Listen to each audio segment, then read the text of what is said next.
Hello ସାଙ୍ଗମାନେ, good evening. ଆଜି ସନ୍ଧ୍ୟାବେଳ ବେଳୁ ନା ଆମ ଅରୁ ଭାଇ କହିଲେ ଚାଲ ଭୋକ ଲାଗୁଛି, ତାହେଲେ ପୁରୁଷ କମ୍ପିଟି ଯିବା କଣ୍ଡେ ଖାଇବା।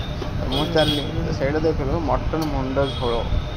ତ ଦେଖୁନୁ କେମିତି ମଟନ ମୁଣ୍ଡ ଝୋଳ ମିଳୁଛି। ତ ଅରୁ ଭାଇ ପୁରା ଚାହିଁକି ଦେଖୁନ କେମିତି। ଆଉ ଟିକେ ଜୁସ୍ ଟିକେ ପକ ଭାଇ ନା, ଏତିକି କ'ଣ ପକେଇଲା ବା, ଆଉ ଟିକେ ପକ। ହଁ ହେଇଛି, ସେତିକି ହେଇଛି ବା। ଆମ ଅରୁ ଭାଇ କେମିତି ଚାହିଁକି ଅଛି, କାଳେ କେଉଁ ଫିସ୍ଟ ଗୋଟେ କାଢ଼ିଦେବ ବୋଲି ସରିଲା କଥା ଆଉ। ଫାଇନାଲ ଭାଇନା ଆମର ଦେଇଦେଲେ, ଆମ ଅରୁ ଭାଇ ନାଗିଗଲେ ଖାଇବାରେ ଆଉ। ମୁଁ ଖାଅ, ଦେଖନ୍ତୁ କେମିତି ଦେଖାଯାଉଛି ପୁରା ପୁରା ଅରୁ ଭାଇର ନାଳ। ଆଉ ଅରୁ କେମିତି ଲାଗିଲା କହିଲେ? ଅରୁ ଭାଇ ବହୁତ ବଢ଼ିଆ ଲାଗିଲା, ଟିକେ ସ୍ପାଇସି ଥିଲା ଯେ ମସ୍ତ ଟେଷ୍ଟ ଲାଗିଲା।